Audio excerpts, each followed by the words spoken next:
That night in Prague, the morning after. I wasn't worried about him.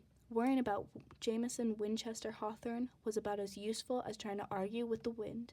I was smart enough to know that there was no sense in shouting at hurricanes or worrying about a Hawthorne with a love of Hail Mary passes, semi-calculated risks, and walking right up to the edge of incredible drops.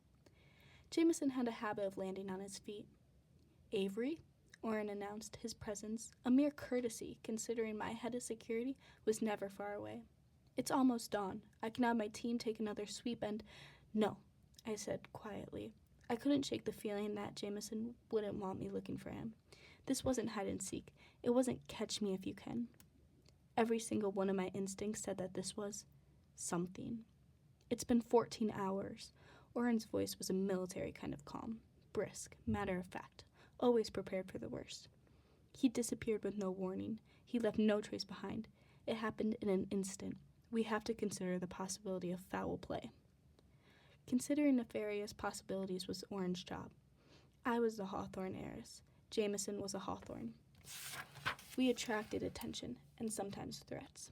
But deep down, my gut was saying the same thing I had been saying from the moment Jameson had disappeared. I should have seen this coming.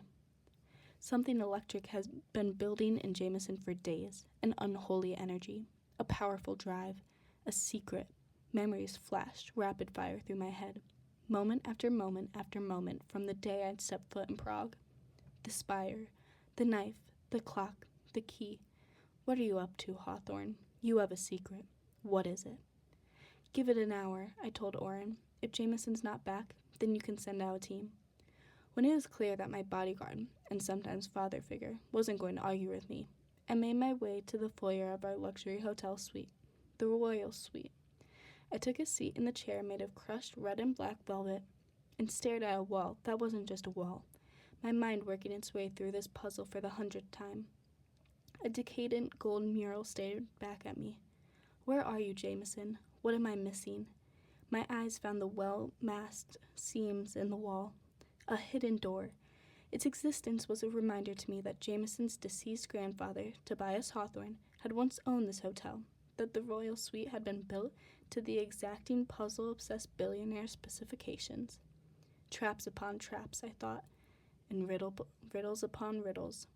That phrase had been among the first words Jameson had ever spoken to me, back when he'd been fighting grief and chasing the next puzzle, the next high, determined not to care about anyone or anything.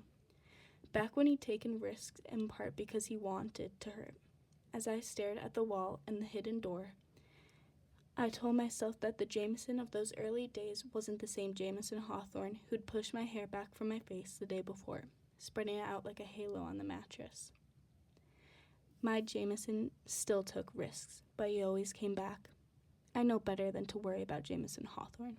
And yet, I willed the hidden door to open. I willed Jameson to be standing on the other side of it. And finally, just before my hour was up, it did. And he was Jameson Winchester Hawthorne. The first thing I saw as he crossed into the light was the blood.